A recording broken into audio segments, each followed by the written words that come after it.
பன்னீர் fried rice எப்படி செய்யலாம் வாங்க பார்க்கலாம். 1.5 கப்பு பிரியாணி அரிசி நல்லா கழுவிட்டு ஒரு 10 நிமிஷம் ஊறட்டும்.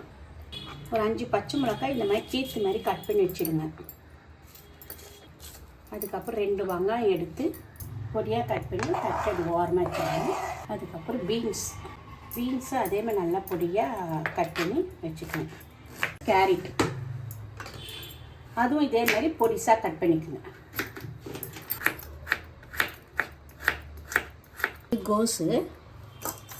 கோஸும் நல்லா பொடியாக கட் பண்ணிக்கணும்.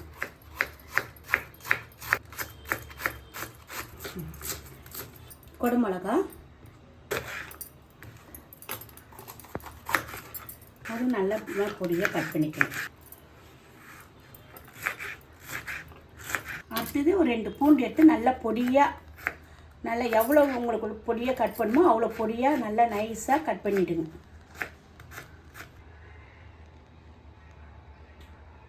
அடுத்து இந்த பன்னீர் எடுத்து அது எடுத்து உப்பு மிளகாத்தூள் போட்டு கலந்து வைக்கணும்.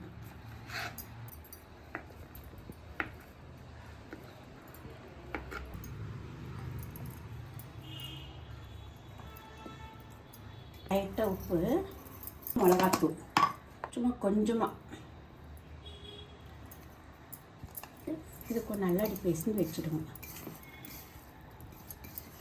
நல்லா மிக்ஸ் ஆகிட்ட பிறகு எடுத்து ஃப்ரை பண்ணணும்.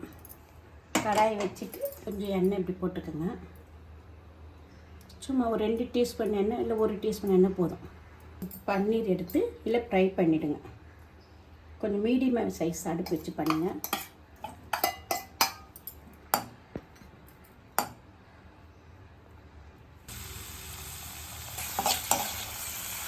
எடுத்துடலாம் போதும்.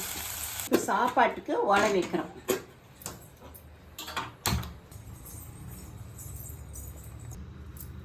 சாதம் வெந்துச்சுன்னு பார்க்கலாம்.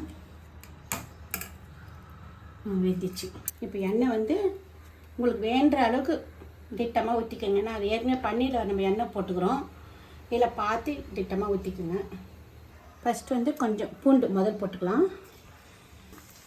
2வது பச்சை மிளகாய் போட்டு கொஞ்சம் நல்லா வதக்கிக்கணும். வதங்கிட்ட பிறகு வெங்காயம் போடுங்க. வெங்காயம் போட்டு கொஞ்சம் வதக்கிறதுக்கு கொஞ்சம் சால்ட்டு போட்டுக்கோங்க. ரொம்ப குக்கிங் பண்ண வேண்டாம், சும்மா லைட்டாக இது பண்ணால் போதும். அதுக்கப்புறம் ஒரு காயாக நீங்கள் ஒன்றா போட்டுக்கோங்க. நான் கேரட்டு போடுறேன். அது கொஞ்சம் நேரம் வதக்கிறதுக்கு கொஞ்சம் நேரம் ஆகணும். 1 கப்பு பட்டாணி போடுறேன். அதுக்கடுத்து 1 கப்பு ஸ்வீட் கார்ன்.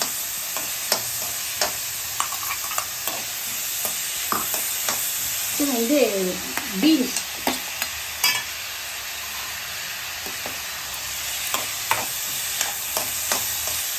அப்புறம் கோஸ்.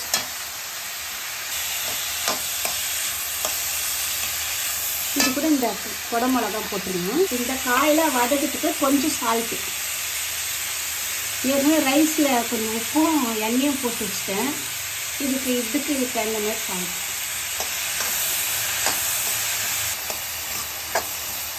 நல்லா கொஞ்சம் ஒரு 5 நிமிஷம் வதக்கினா போதும் உங்களுக்கு. ஏன்னா காய் ரொம்ப வதங்கக்கூடாது. கொஞ்சம் வதங்கி இருக்கும்போது கொஞ்சோண்டு வெறும் மிளகாத்தூள் கொஞ்சம் போடுங்க. சும்மா ஒரு 1/2 டீஸ்பூன் போட்டால் போதும்.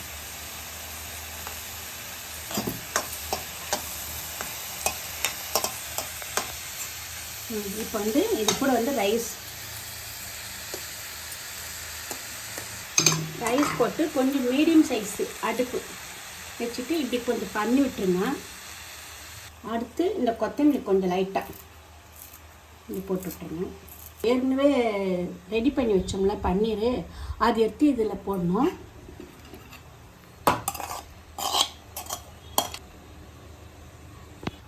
ஒரு 2 நிமிஷம் இருந்தால் போதும். அதுக்கப்புறம் நம்ம சாதத்தை கலரி விட்டுடலாம். இப்போ 2 நிமிஷம் ஆயிடுச்சு. அதுக்கப்புறம் எடுத்து இப்படி கலரிட்டுங்க. ரொம்ப கலராதிங்க, சாதம் உடஞ்சிடும். கலரிட்டு ஒரு 5 நிமிஷம் வந்து பொறுத்து அதுக்கப்புறம் வந்து தட்டில் பரிமாறலாம். தட்டு திறக்கணும்.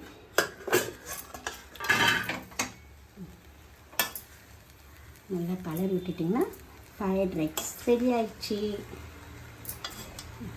அவ்வளோதாங்க, ஃப்ரைட் ரைஸ் ரொம்ப சூப்பராக ரெடியாக வந்துடுது. வாங்க எல்லாம் சேர்ந்து சாப்பிடலாம். இந்த வீடியோ உங்களுக்கு ரொம்ப பிடிச்சிருந்ததுன்னா எனக்கு லைக் பண்ணுங்கள், சப்ஸ்கிரைப் பண்ணுங்கள்.